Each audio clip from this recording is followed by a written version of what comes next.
Fundamental attribute error. আজকে এই টপিকে কথা বলবো। ধরুন অফিস মিটিং এ কোনো একজন লেট করে এসেছে, and rest are judging him or her। সে কারণ দিচ্ছে, কিন্তু বাকিরা তাকে জাজ করছে। কি আপনি একদিন অফিসে একটা খুব ইম্পর্ট্যান্ট মিটিং এ লেট করে এলেন।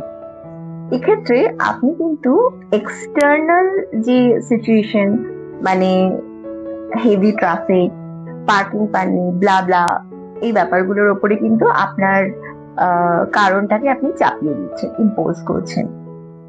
বা ধরুন একদিন আপনার মেড হাউজার না বলে ছুটি নিয়েছে, আপনি তার কাছে বাজেভাবে রিয়াক্ট করার আগে স্টপ মেথডটা ফলো করে দেখতে পারেন। S for situation. সিচুয়েশনটা আগে ভালো করে বোঝার চেষ্টা করুন, যে এই কথাগুলো বলছে, যে এই জিনিসটার কারণে বলছে, সেটা জেনুইন কজ কিনা। T for thinking.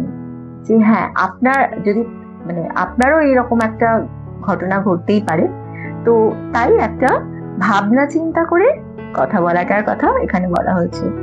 O for open, মানে যে কথাটা সে বলছে অ্যান্ড অবজার্ভ অলসো, যে কথাটা বা যে রিজনটা সে দিচ্ছে সেটা জেনুইন কিনা, বা তার রিয়াকশন কিরকম।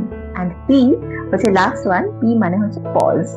ইনস্টেড রিয়াক্টিং, একটা পজ নিন এবং রেসপন্ড করুন, এবং পুরো ব্যাপারটা জেনে তারপরই তাকে বলুন। এতে যেটা হবে সেটা হচ্ছে পরবর্তীকালে কোনো